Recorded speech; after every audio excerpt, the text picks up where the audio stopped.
পৃথিবী প্রান্তে প্রান্তে থেকেও প্রান্তে ঘুরতে ঘুরতে একসময় মানুষ কতই না ছোটাছুটি করে থাকে। আজ আমরা সেই মুহূর্তটি পেয়েছি, যা অনেক দূরে ছোটাছুটি করেছি। আসসালামু আলাইকুম, আবার একটা ভিডিও নিয়ে আসলাম। আর এই ভিডিওটা আপনাদের মাঝে একটু রিলস ভিডিও শেয়ার করেছিলাম, বাট ফুল ভিডিওটা নিয়ে আসবো বিধায় আবার এসেছি। আর আমার এই বাজারে আসার উদ্দেশ্য হচ্ছে আমার ভাগ্নির বিয়ে। আর এই ভাগ্নির বিয়েতে কিছু কেনাকাটা করব, এজন্যে মার্কেটে আসা। আর দিনটা ছিল ঈদের আগের দিন রাতে, মানে হঠাৎ করে মার্কেটে আসা, কারণ ঈদের পরে আমাদের ভাগ্নের বিয়ে, এই জন্যে।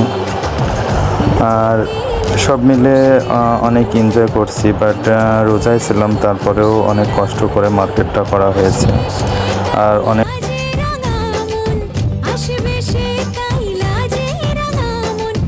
আর এই বিয়ের শাড়িটা কেনার জন্য আসলে অনেক ঘোরাঘুরি করছি। যাই হোক, সব মিলে ইনশাল্লাহ কেনাকাটা করছি।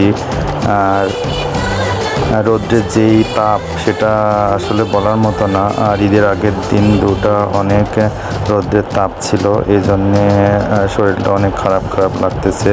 তারপরেও আপনাদের মাঝে কিছু ভিডিও শেয়ার করব, এই উদ্দেশ্যেই এসেছি।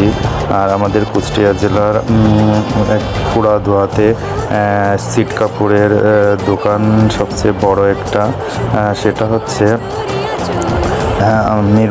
মিরপুরের ভেতরে, মিরপুর থানার ভিতরে। আমিও কিছু কেনাকাটা করেছি, বাট আমি অল্প কিনেছি।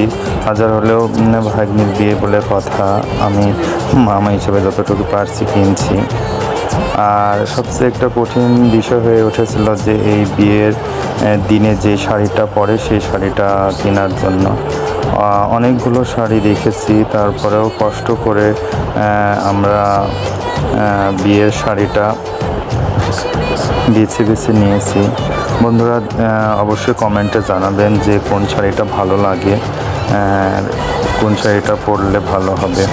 আমরা 2-3টা শাড়ি কিনেছি, তারপরেও বিয়ের শাড়ি যেটা ভালো লাগে অবশ্যই কমেন্টে জানাবেন। আমরা চেষ্টা করব যে শাড়িটা পরার জন্য। অবশেষে ওখান থেকে শাড়ি কিনে চলে আসছি। যাই হোক, সবাই ভালো থাকবেন, আশা করি। আল্লাহ হাফেজ।